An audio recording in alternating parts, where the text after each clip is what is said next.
ഓം gum ഗണപതിയേ നമഃ. ഓം some സരസ്വത്യേ നമഃ.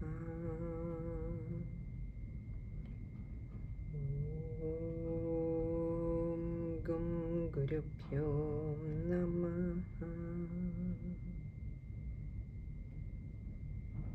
ഓം ശ്രീ മഹാദേവ്യൈ നമഃ.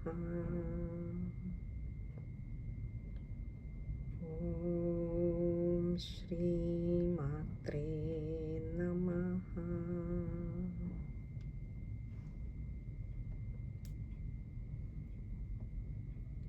ഹരേ കൃഷ്ണ. ഇന്ന് നമുക്ക്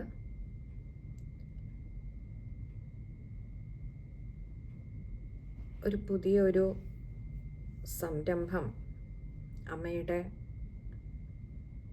സങ്കല്പം പോലെ ഇന്ന് നമ്മൾ തുടങ്ങാമെന്ന് കരുതുന്നു. ധാരാളം പേർക്ക് വായിക്കുവാൻ ആഗ്രഹമുള്ളതും അതേസമയം വായിക്കുവാൻ അറിയില്ല, അല്ലെങ്കിൽ അതെങ്ങനെ വായിക്കണമെന്നറിയാത്തത് കൊണ്ട് അത് പാരായണം ചെയ്യുവാൻ കഴിയാതെ വരുന്ന ഒന്നാണ് ശ്രീ ലളിത സഹസ്രനാമം.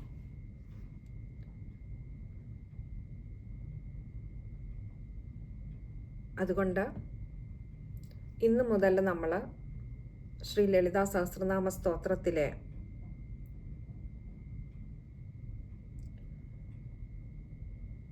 പദങ്ങൾ ഏതൊക്കെയാണെന്ന് നമുക്കത് വായിക്കുവാൻ, പഠിക്കുവാൻ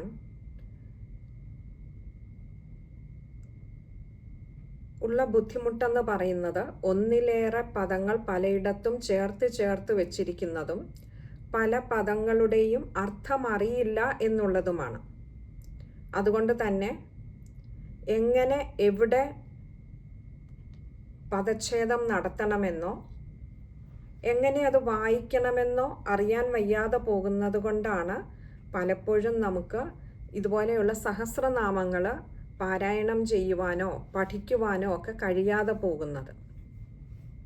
അതുകൊണ്ട് നമ്മൾ വളരെ ആഴത്തിലേറിയ ഒരു പഠനമല്ല ഉദ്ദേശിക്കുന്നത്.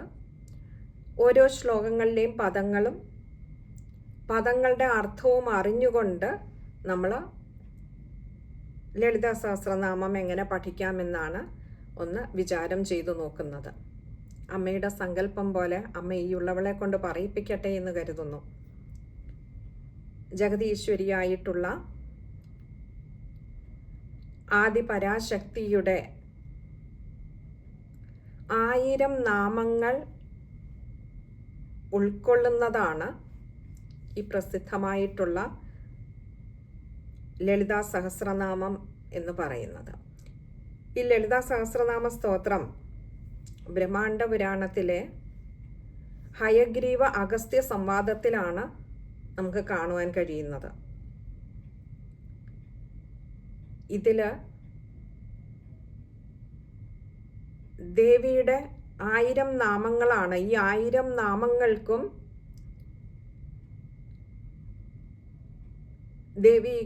ദേവിയുടെ ഓരോരോ ഭാവങ്ങൾ അല്ലെങ്കിൽ ഓരോരോ അർത്ഥങ്ങൾ നമുക്ക് കാണുവാൻ കഴിയും.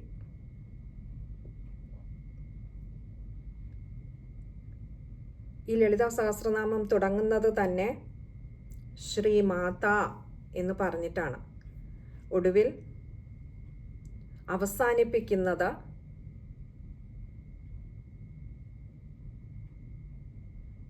ശിവശക്തി ഐക്യസ്വരൂപിണിയായിട്ടുള്ള ലളിതാംബിക എന്ന പേരിലാണ് ഈ സ്തോത്രം പൂർണ്ണമാവുന്നത്.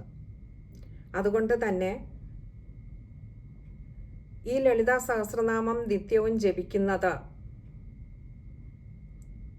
ആ ശിവശക്തി ഐക്യസ്വരൂപിണിയുടെ അനുഗ്രഹം ഉണ്ടാകുന്നതിന്, കുടുംബത്തിൻ്റെ ഐക്യത്തിന്, ഐശ്വര്യത്തിന് ഒക്കെ ഉത്തമമായി പറയപ്പെടാറുണ്ട്. അതുപോലെ തന്നെ ആഗ്രഹ സാഫല്യത്തിന്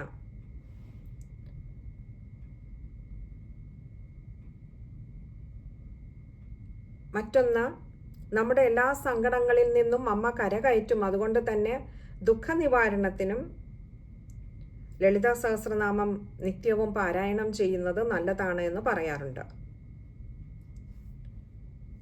ഇത് നിത്യവും പാരായണം ചെയ്യുവാൻ കഴിയില്ലെങ്കിൽ, അതിന് കഴിയാത്തവർ സാധാരണ ചൊവ്വ വെള്ളി ദിവസങ്ങളിൽ, ഇനിയും അതിനും കഴിഞ്ഞില്ലെങ്കിൽ വെള്ളിയാഴ്ച ഒരു ദിവസമെങ്കിലും പാരായണം ചെയ്യുന്നത് എന്ന് തന്നെയല്ല, ഇനി അതിനും കഴിയില്ല എങ്കിൽ നവമി തിഥിയിൽ, പൗർണമിയിൽ ഒക്കെ പാരായണം ചെയ്യുന്നത് ഉത്തമമായിട്ടാണ് പറയപ്പെടുന്നത്. അതുപോലെ നമുക്കറിയാം, ദേവിക്ക് വിശേഷപ്പെട്ട ദിവസങ്ങളായിട്ടുള്ള നവരാത്രിയിൽ, അതേപോലെ തൃക്കാർത്തിക ദിവസം,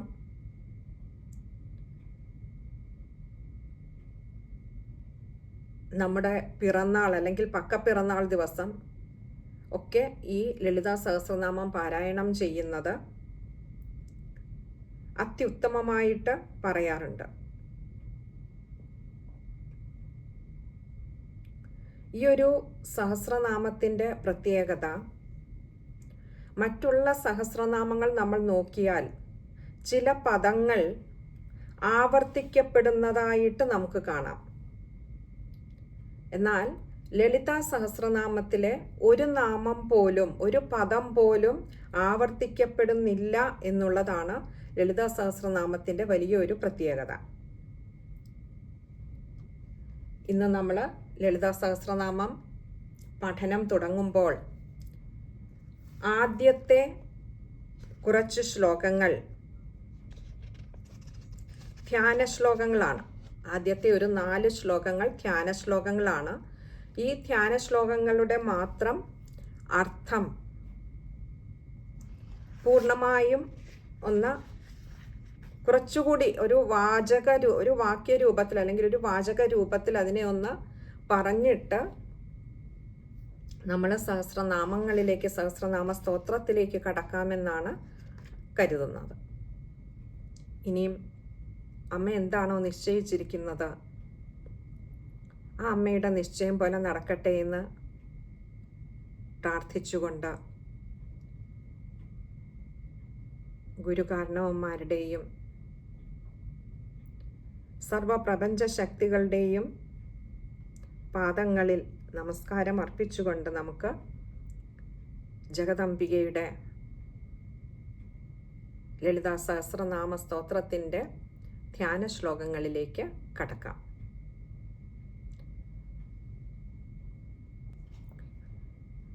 ധ്യാനം. ആദ്യത്തെ ശ്ലോകം.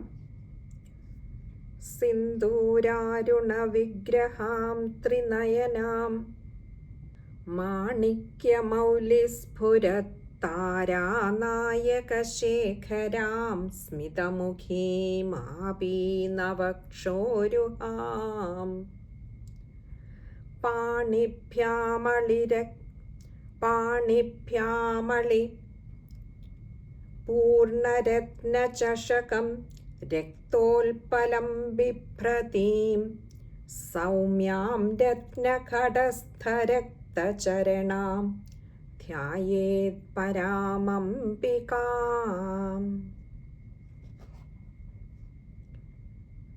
സിന്ദൂരാരുണ വിഗ്രഹാം. സിന്ദൂരം, നമുക്കറിയാം സിന്ദൂരം. അരുണ വിഗ്രഹാം, സിന്ദൂരം പോലെ. അരുണം എന്നാൽ ചുവന്നത്, ചുവന്ന് തുടുത്ത. വിഗ്രഹം എന്ന് പറഞ്ഞാൽ വിശേഷണ ഗ്രഹിക്കേണ്ടത്. അമ്മയുടെ ആ രൂപത്തെ അത്ര എളുപ്പം ഗ്രഹിക്കാവുന്നതല്ല. നന്നായി ധ്യാനം ചെയ്താലേ ഉള്ളിൽ അമ്മയുടെ ആ രൂപം തെളിയുകയുള്ളൂ. അങ്ങനെയുള്ള ആ വിഗ്രഹം, ശരീരത്തോടു കൂടിയ, രൂപത്തോടു കൂടിയ, ഇനിയും അമ്മയുടെ ആ ഒരു വർണ്ണനയാണ്. ത്രിനയനാം, 3 തൃക്കണ്ണുകളോട് കൂടിയത്. നമ്മൾ അതിനെയും നാമങ്ങൾ വരുന്നിടത്ത് അത് വരുന്നുണ്ട്. അപ്പോൾ അതിനെക്കുറിച്ച് പറയാം. 3 കണ്ണുകൾ ഏതാണ് എന്ന്. നമ്മൾ അറിയുന്നത് മുക്കണ്ണൻ എന്ന് പറയുമ്പോൾ ശിവനെക്കുറിച്ചാണ്. ദേവിക്കും 3 കണ്ണുകളാണുള്ളത്. അത് നമ്മൾ പിന്നീട് പറയുന്നതായിരിക്കും. മാണിക്യ മൗലീസ്ഫുരത്താരാനായക ശേഖരാം. മാണിക്യ മൗലി, മാണിക്യം എന്നാൽ രത്നം. ഇവിടെ മൗലി ശിരസില്, അമ്മയുടെ ശിരസില് രത്നം എങ്ങനെയുള്ളത്? സ്ഫുരത്ത്, മിന്നിത്തിളങ്ങുന്നതായിട്ടുള്ള രത്നം. ആ ചൂടാമണി ചൂടാരത്നത്തെ കുറിച്ചാണ് ഇവിടെ പറയുന്നത്. അങ്ങനെയുള്ള രത്നവും താരാനായക ശേഖരാം. താര എന്ന് പറഞ്ഞാൽ നക്ഷത്രങ്ങൾ. താരാനായകം ചന്ദ്രനാണ്. ചന്ദ്രന്റെ ശേഖരാം എന്നാ പറയുന്നത്. അതായത് ചന്ദ്രക്കലയണിഞ്ഞ, ശിരസിൽ ചന്ദ്രക്കലയണിഞ്ഞ, പിന്നെയോ സ്മിതമുഖീമാപീനവക്ഷോരുഹാം. സ്മിതമുഖീം, മന്ദസ്മിതം തൂകി വിലസുന്ന ആ മുഖം, അമ്മയുടെ ആ വദനം. പിന്നെയോ പാണിഭ്യാം അളിപൂർണരത്ന ചഷകം. പാണിഭ്യാം, പാണി എന്നാൽ കൈകൾ. പാണിഭ്യാം, കൈകളിലാകട്ടെ അളിപൂർണ രത്ന ചഷകം. അളി എന്ന് പറഞ്ഞാൽ വണ്ടുകൾ. അളിപൂർണ എന്ന് പറഞ്ഞാൽ വണ്ടുകൾ ധാരാളം അങ്ങനെ വട്ടമിട്ട് പറക്കുന്നതായിട്ടുള്ള രത്നചഷകം. ചെന്താമര പൂവോട് കൂടിയിട്ട് അമ്മയുടെ കൈകളിൽ തേനുണ്ണുവാനായിട്ട് ധാരാളം വണ്ടുകൾ വന്ന് വട്ടമിട്ട് പറക്കുന്നതായിട്ടുള്ള ആ ചെന്താമര പൂക്കൾ കൈകളിൽ ഏന്തിയിട്ടുണ്ട്. ആ ചെന്താമര പൂക്കളാകട്ടെ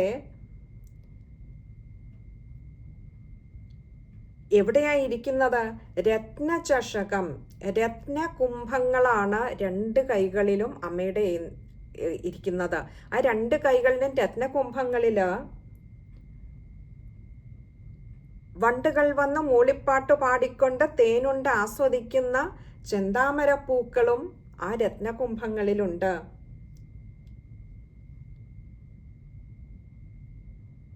രക്തോൽപലം ബിഭ്രതീം, അമ്മയുടെ ആ മാതൃത്വം ചുരക്കുന്നതായിട്ടുള്ള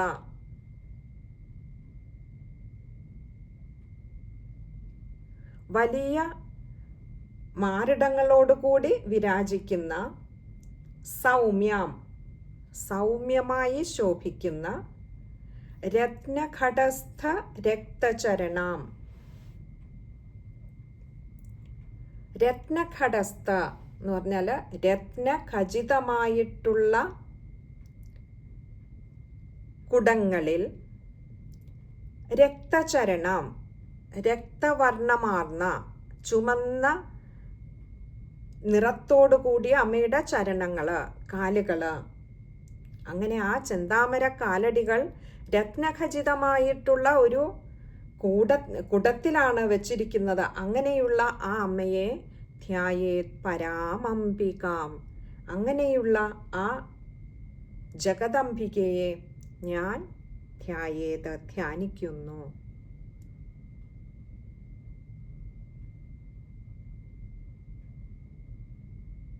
ഒന്നുകൂടി ആ ശ്ലോകം നോക്കാം. സിന്ദൂരാരുണ വിഗ്രഹാം ത്രിനയനാം മാണിക്യമൗലിസ്ഫുരത്താരാനായകശേഖരാം സ്മിതമുഖീം ആപീനവക്ഷോരുഹാം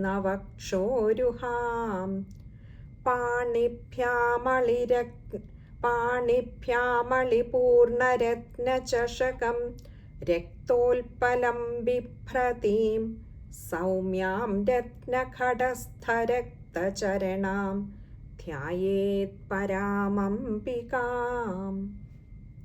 ഇവിടെ ഈ ശ്ലോകം വായിക്കുമ്പോൾ നമുക്ക് വാക്കുകൾ കൂടി ഒന്ന് അറിയാൻ വേണ്ടിയിട്ട്, വാക്കുകൾ വായിക്കുമ്പോൾ ശ്രദ്ധിക്കേണ്ട കാര്യങ്ങൾ. സിന്ദൂര അരുണ വിഗ്രഹം, ചുമന്ന നിറത്തോട് കൂടിയത്. അപ്പോൾ അവിടെ സിന്ദൂരാരുണ, അവിടെ ശ്രദ്ധിക്കുക, അകാരമുണ്ട്. ത്രിനയനമാണ്. ചില ഗ്രന്ഥങ്ങളിൽ ത്രിനയനം നാ കൊടുത്തിട്ടുണ്ടാവാം. നായാണ്, നയനങ്ങളാണ്, 3 കണ്ണുകളോട് കൂടിയവൾ എന്നുള്ളതാണ്. പിന്നെ അടുത്തത് മാണിക്യ മൗലിസ്ഫുരത്താരാനായക ശേഖരം. അതത്രയും ചേർത്ത് വായിക്കുവാൻ തുടക്കക്കാർക്ക് ബുദ്ധിമുട്ടാണെങ്കിൽ മാണിക്യ മൗലിസ്ഫുരത്ത് എന്ന അവിടെ എടുത്തുകൊണ്ട് താഴെ താരാനായക ശേഖരം. അപ്പോൾ അവിടെ താഴെ കൂട്ടക്ഷരം തായല്ല, വെറും തായാണ്. പിന്നെ സ്മിതമുഖീമാപീനവക്ഷോരുഹാം, അവിടെയും ചേർത്തെടുക്കാൻ ബുദ്ധിമുട്ടാണെങ്കിൽ സ്മിതമുഖീം എന്ന് എടുത്തുകൊണ്ട് താഴെ ആപീനവക്ഷോരുഹാം അങ്ങനെ എടുക്കാം. പിന്നെ അടുത്ത പാണിഭ്യാം അളിപൂർണ രത്നചഷകം. പാണിഭ്യാം അളിയാണ്, അതുകൊണ്ട് മായ്ക്ക് അകാരം കൊടുക്കുക. അളിപൂർണ, വണ്ടുകൾ നിറയെ ഉള്ളത്.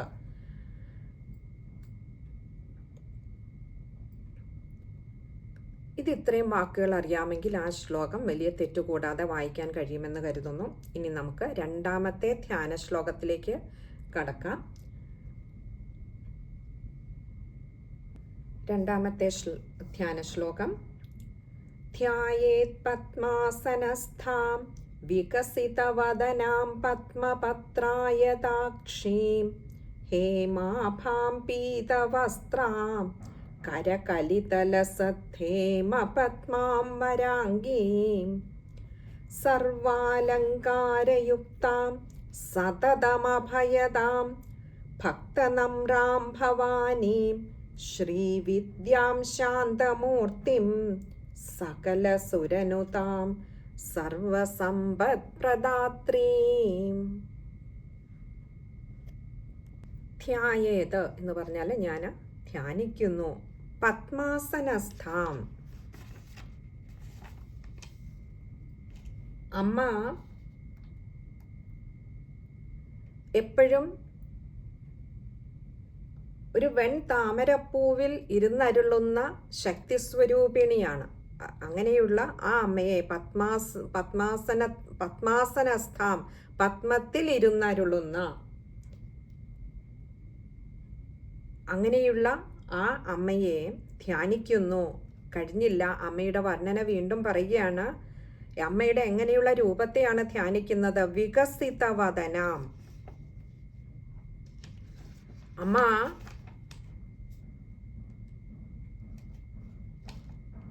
വളരെ പ്രസന്നവദനയായിരിക്കുകയാണ്. നമുക്കറിയാം, കോപഭാവം വരുമ്പോൾ മുഖമൊക്കെ വലിഞ്ഞു മുറുകും. അതേസമയം സന്തോഷവതിയായിരിക്കുമ്പോൾ വികസിച്ചിരിക്കും. ഇവിടെ പറയുകയാണ്, അമ്മ വളരെ സന്തോഷവതിയായിട്ട് പ്രസന്നവദനയായിട്ടിരിക്കുകയാണ്. പത്മപത്രായതാക്ഷീം, അമ്മയുടെ അക്ഷി എന്ന് പറഞ്ഞാൽ കണ്ണുകൾ. പത്മപത്രായതാക്ഷീം, പത്മം എന്നാൽ താമരപ്പൂ. പത്മപത്രം, താമരപ്പൂവിൻ്റെ ഇതളുകളെ പോലെ നീണ്ട മിഴികളോടുകൂടിയ, അത്രമാത്രം ഭംഗിയാർന്ന മിഴികളോടുകൂടിയ ഹേമാഭാം, നല്ല സ്വർണവർണ്ണത്തോടുകൂടി. ആഭ എന്നാൽ അതങ്ങനെ ശോഭിക്കുകയാണ്. സ്വർണവർണ്ണാംഗിയായിട്ടിരിക്കുന്ന, ശോഭിക്കുന്ന അമ്മയാകട്ടെ പീതവസ്ത്രാം, അമ്മ ധരിച്ചിരിക്കുന്നത് മഞ്ഞപ്പട്ടുടയാടയാണ്. കരകലിതലസത്, കൈകളിലാകട്ടെ എന്താണ് ലസിക്കുന്നത്? ലസത് എന്ന് പറഞ്ഞാൽ ശോഭിക്കുന്നത്. ഹേമപത്മാംബരാംഗീം, ഹേമപത്മങ്ങള്, പൊൻതാമര കൈകളിൽ ഏന്തിയിട്ടുണ്ട് ആ അമ്മ.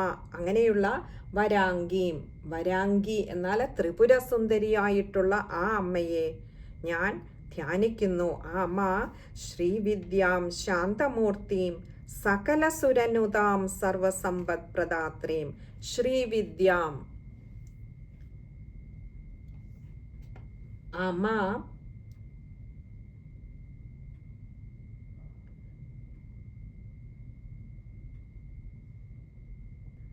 വിദ്യാസ്വരൂപിണിയും കൂടിയാണ്.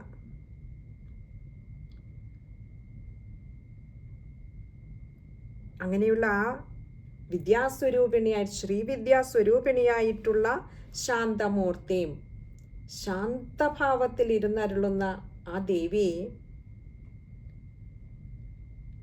സകലസുരനുതാം സർവസമ്പത്പ്രദാത്രീം. സകലസുരനുതാം,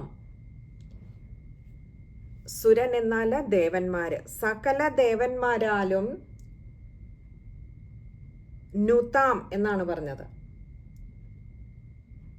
സ്തുതിക്കപ്പെടുന്ന ആദരിക്കപ്പെടുന്നവളായിട്ടുള്ള ആ ശ്രീവിദ്യാമൂർത്തിയെ, അങ്ങനെയുള്ള ആ അമ്മ സർവസമ്പത്പ്രദാത്രീം, സർവതരത്തിലുള്ള സമ്പത്ത് എന്ന് പറഞ്ഞാൽ സൗഭാഗ്യങ്ങളും പ്രദാത്രീം പ്രദാനം ചെയ്യുന്നവളാണ്. അങ്ങനെയുള്ള ആ അമ്മയെ,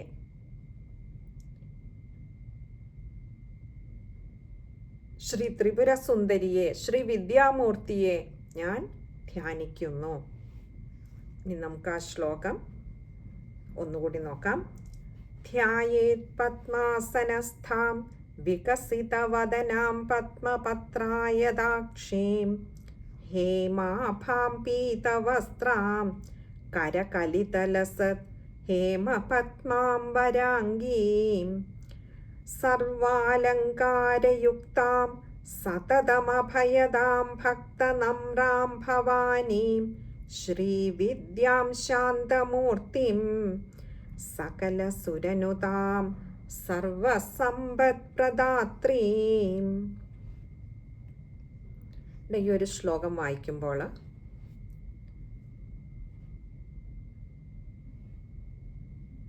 ചില ഗ്രന്ഥങ്ങളിൽ കരകലിതലസത്തേമ പത്മാം എന്ന് വന്നിട്ടുണ്ടാവാം. അത് തെറ്റല്ല. അങ്ങനെ വായിക്കാൻ പറ്റുന്നവർക്ക് അങ്ങനെ തന്നെ വായിക്കാം. അവിടെ കരകലിതലസത് ഹേമപത്മാം ഇങ്ങനെയാണ് വാക്കുകൾ വരുന്നത്. അപ്പോൾ അത് ചേർത്ത് വായിക്കാൻ കഴിയാത്തവര് കരകലിതലസത് എന്ന് എടുത്തിട്ട് താഴെ ഹേമപത്മാം എന്ന് എടുക്കുക. പൊൻതാമര, ഹേമം എന്നാൽ സ്വർണ്ണ നിറത്തിലുള്ള, പത്മം താമര. അതുപോലെ അവിടെ വരാഗീം എന്നാണ് ഗ്രന്ഥങ്ങളിൽ ചിലതിൽ തെറ്റായിട്ട് അച്ചടിച്ച് കാണാറുണ്ട്. വരാംഗീമാണ്, വരാം ഗീം, വരാംഗീം, വരാംഗീ മൂർത്തിയാണ് അവിടെ. അതും കൂടി വായിക്കുമ്പോൾ ശ്രദ്ധിക്കുക. ഇനി നമുക്ക് മൂന്നാമത്തെ ധ്യാന ശ്ലോകത്തിലേക്ക് കടക്കാം. സകുങ്കുമവിലേപനാം മളികചുംബികസ്തൂരികാം സമന്തഹസിതേക്ഷണാം സശരചാപപാശാങ്കുശാം അശേഷജനമോഹിനീം അരുണമാല്യഭൂഷോജ്വലാം ജപാകുസുമഭാസുരാം ജപവിധൗ സ്മരേദംബികാം.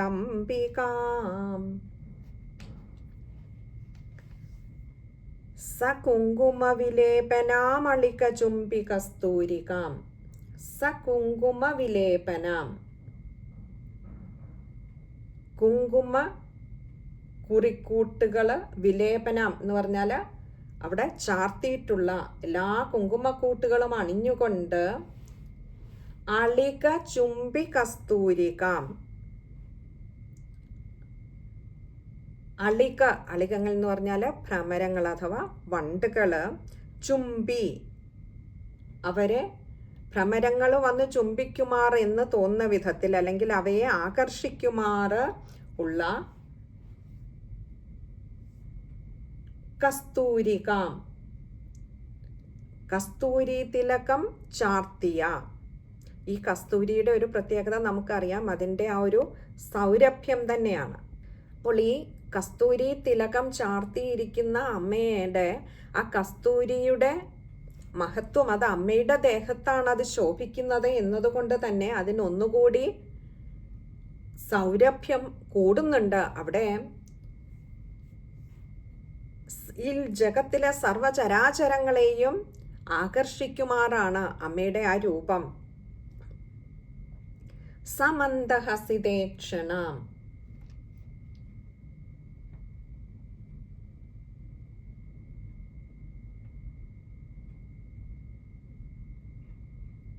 അമ്മയുടെ മന്ദഹസിതേക്ഷണം, വളരെ മനോഹരമായിട്ടുള്ള ഒരു മന്ദസ്മേരത്തോടുകൂടി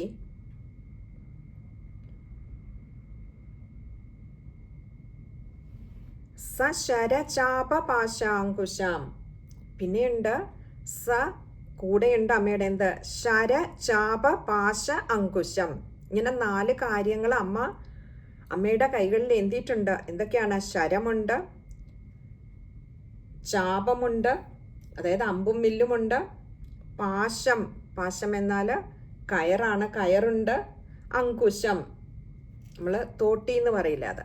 അപ്പോൾ ശരം, ചാപം, പാശം, അങ്കുശം ഇങ്ങനെ 4 ആയുധങ്ങൾ 4 തൃക്കൈകളിൽ എന്തിയാണ് അമ്മയുടെ ആ വിരാജിക്കുന്ന രൂപം എന്ന് പറയുകയാണ്. അശേഷജനമോഹിനിയും. അശേഷം എന്നാൽ എല്ലാം. അശേഷജനമോഹിനിയും ഈ ലോകത്തുള്ള സർവ്വജനങ്ങളെയും മോഹിപ്പിക്കുന്നതായിട്ടുള്ള അരുണമാല്യഭൂഷോജ്വലാം. അരുണം എന്നാൽ ചുവപ്പ് നിറത്തിലുള്ള. അരുണമാല്യഭൂഷോജ്വലാം വളരെ വിശിഷ്ടങ്ങളായിട്ടുള്ള ആഭരണങ്ങളൊക്കെ അണിഞ്ഞ്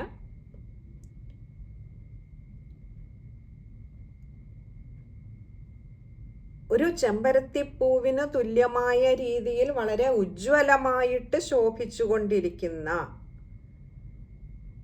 ആ കണ്ഠത്തിൽ അണിഞ്ഞിരിക്കുന്ന മാലകളുടെ പ്രഭയിൽ, ചുവന്ന പ്രഭയിൽ അമ്മ അതിമനോഹരിയായി ശോഭിക്കുകയാണ്. സർവാഭരണ വിഭൂഷിതയാണ്. അരുണമാല്യ ഭൂഷ ഉജ്ജ്വലാം. സർവാഭരണ വിഭൂഷിതയായി നിൽക്കുന്ന ആ അമ്മ ഉജ്ജ്വലമായി ശോഭിച്ചുകൊണ്ടിരിക്കുന്നു. ആ അമ്മ ജപാകുസുമഭാസുരാം. അമ്മയെ ജപിക്കുവാനായി ഞാൻ ആരംഭിക്കുന്ന ഈ വേളയിൽ, ഈ ഒരു അവസരത്തിൽ പറയുവാണ് ജപാകുസുമഭാസുരാം.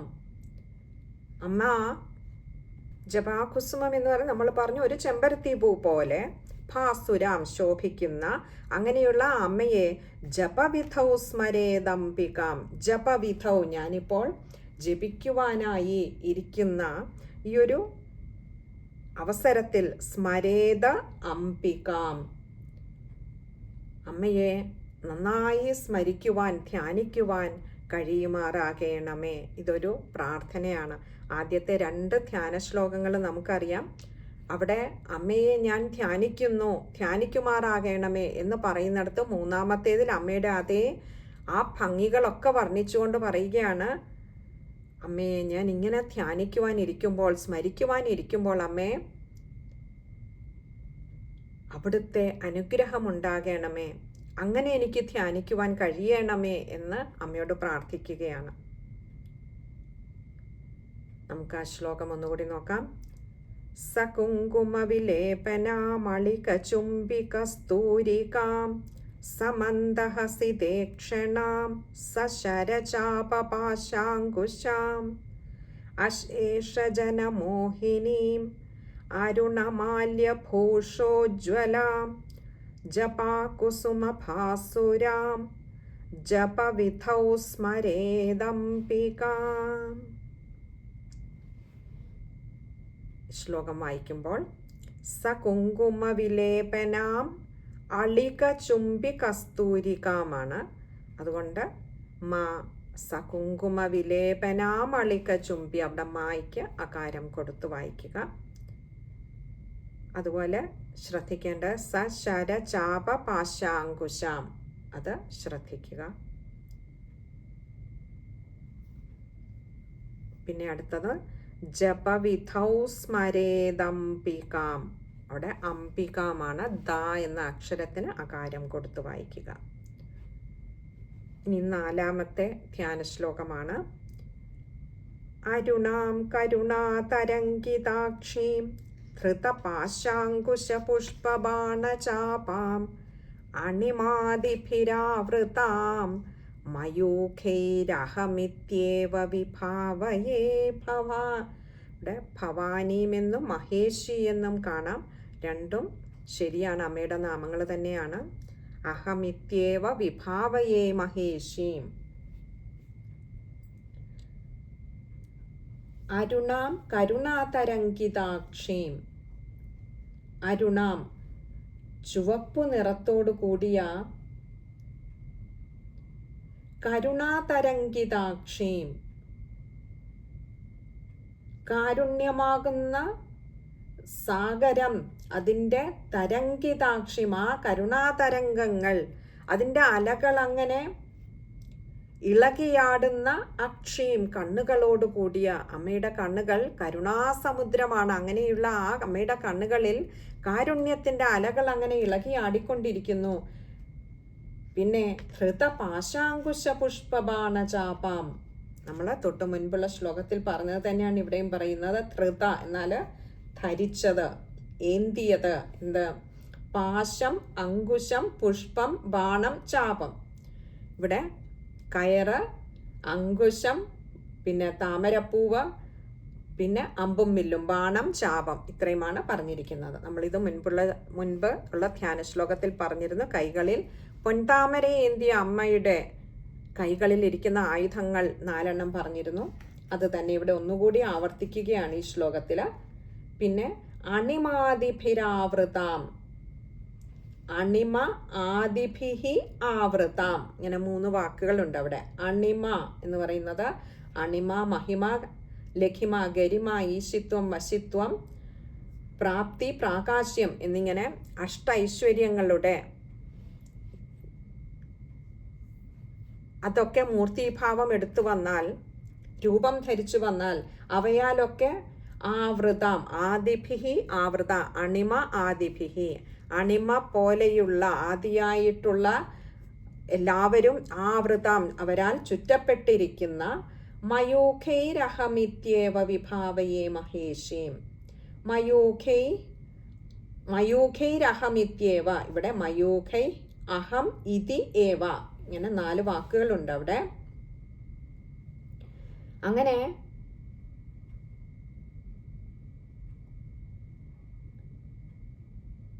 ഉള്ള അമ്മയെ പറയുകയാണ്,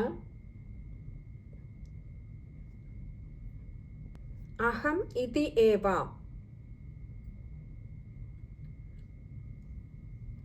ഞാൻ, അഹം എന്നാൽ ഞാൻ, ഇതി ഏവ, അത് തന്നെയാണ് അമ്മേ, അവിടുന്ന് തന്നെയാണ് ഞാൻ എന്ന് പറഞ്ഞാൽ എൻ്റെ ഉള്ളിൽ അമ്മേ അവിടുന്നാണ് നിറഞ്ഞിരിക്കുന്നത്. ഇപ്പോൾ ഞാനെന്ന ആ ഒരു ചിന്ത, ആ ഒരു ഭാവം എന്നിൽ നിന്നും ഇല്ലാതെയാക്കി തരണമേ. അങ്ങനെയുള്ള വിഭാവയെ, അങ്ങനെ എന്നിൽ വിളങ്ങുന്നതായിട്ടുള്ള ആ ജഗദംബികയെ, മഹേഷീം, മഹേശ്വരി, അല്ലയോ മഹേശ്വരി അമ്മേ, അവിടുന്ന് എൻ്റെ ഉള്ളിൽ കുടിയിരുന്ന ഞാൻ എന്ന ഭാവം എന്നിൽ നിന്നും കളഞ്ഞുകൊണ്ട് അവിടുന്ന് തന്നെയാണ് ഞാനെന്ന്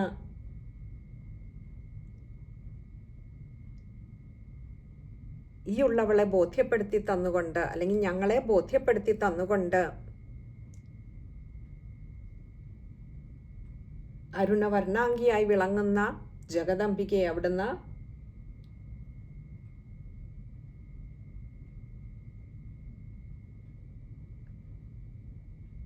കാരുണ്യത്തിൻ്റെ സമുദ്രമാണ് അവിടുത്തെ കണ്ണുകളിൽ അലയടിക്കുന്നത് എന്ന് ഉള്ള ഒരു ഭാവത്തിൽ അവിടുത്തെ ആ കരുണാകടാക്ഷം അമ്മയുടെ എല്ലാ ഭക്തജനങ്ങളിലും ഉണ്ടാകണമേ എന്ന് പ്രാർത്ഥിച്ചുകൊണ്ട് ആ കരുണാകരിയായിട്ടുള്ള അമ്മയെ ഞാൻ ഭാവന ചെയ്യട്ടെ, അങ്ങനെ ഞാൻ ആ രൂപത്തെ ഞാൻ നമസ്കരിക്കട്ടെ എന്ന് പറഞ്ഞുകൊണ്ട് ആ 4ാമത്തെ ധ്യാന ശ്ലോകവും അവിടെ നിർത്തുകയാണ്. നമുക്ക് ആ ശ്ലോകം ഒന്നുകൂടി നോക്കാം. അരുണാം കരുണാതരംഗിതാക്ഷീം ധൃതപാശാങ്കുശപുഷ്പബാണചാപാം അണിമാദിഭിരാവൃതാം മയൂഖൈരഹമിത്യേവ വിഭാവയേ മഹേഷീം. ശ്ലോകത്തിൽ നമ്മൾ മുമ്പ് പറഞ്ഞ പോലെ ധൃത, പാശ, അങ്കുശ, പുഷ്പ, ബാണ, ചാപാമാണ് വായിക്കുമ്പോൾ ശ്രദ്ധിക്കുക. അതുപോലെ അണിമ ആദിഭിരാവൃതമാണ്, പദം പിരിക്കണ്ട. വായിക്കുമ്പോൾ അണിമാതി ഭിരാവൃതമാകരുത്. നമ്മൾ വാക്കുകൾ അറിയുമ്പോഴേ നമുക്കത് ശരിയായിട്ട് വായിക്കുവാൻ കഴിയുകയുള്ളൂ. അതുകൊണ്ടാണ് അതൊന്നുകൂടി ഓർമ്മിപ്പിക്കുന്ന. അണിമാതിഭിരാവൃതാം, അണിമ ആദിഭി ആവൃതാം, അവിടെ രായുടെ ആകാരം നീട്ടിയെടുക്കുക. അതുപോലെ മയൂഖൈരഹമിത്യേവ, അതത്രയും ചേർത്തെടുക്കാൻ കഴിയുന്നില്ലെങ്കിൽ മയൂഖൈ അഹമിത്യേവ, അവിടെ വിസർഗം കൊടുത്ത് മുകളിൽ നിർത്തിയിട്ട് അഹമിത്യേവ എന്ന് വായിക്കാവുന്നതാണ്. ഇന്ന് ഈ ധ്യാന ശ്ലോകങ്ങൾ മാത്രം നമ്മളൊന്ന് സ്മരിച്ചുകൊണ്ട് ഇന്നത്തെ സത്സംഗം ഇവിടെ നിർത്തുകയാണ്. അടുത്ത ദിവസം മുതൽ, അടുത്ത സത്സംഗം മുതൽ നമുക്ക് ലളിതാ സഹസ്രനാമ സ്തോത്രത്തിൻ്റെ, അത് നമുക്ക് ഇത്രയും സമയം വേണ്ടി വരില്ലായിരിക്കുമെന്ന് കരുതുന്നു. കാരണം ലളിതാ സഹസ്രനാമ സ്തോത്രം ഓരോ പദവും ഓരോ നാമമാണ്. അപ്പോൾ പദം പറഞ്ഞ് അതെങ്ങനെയാണ് ഓരോ ശ്ലോകങ്ങളിൽ പദങ്ങൾ വന്നിരിക്കുന്നത് എന്നൊന്ന് നോക്കി അതിൻ്റെ ഉപരിതലത്തിൽ കൂടി നമ്മൾ ഒരുപാട് ആഴത്തിൽ ഇറങ്ങി വിചാരം ചെയ്യുന്നില്ല. അതിനുള്ള അറിവും ബോധവും ഈ ഉള്ളവൾക്കില്ല. അതുകൊണ്ട് തന്നെ ഉപരിതലത്തിൽ കൂടി അതിൻ്റെ അർത്ഥം, സാമാന്യനെയുള്ള അർത്ഥം അറിഞ്ഞാൽ തന്നെ നമുക്ക് വലിയ തെറ്റു കൂടാതെ അമ്മയുടെ അനുഗ്രഹം ഉണ്ടെങ്കിൽ ലളിതാ സഹസ്രനാമം പാരായണം ചെയ്യുവാൻ കഴിയും. അതുകൊണ്ട് അങ്ങനെ പോകാമെന്നാണ് കരുതുന്നത്. അമ്മ പറയിപ്പിച്ച ഓരോ വാക്കും ഇന്ന് അമ്മയുടെ പാതാരവിന്ദങ്ങളിൽ സമർപ്പിച്ചുകൊള്ളട്ടെ. സർവത്ര ദേവീ നാമ സങ്കീർത്തനം. ശ്രീ മഹാദേവ്യേ നമഃ.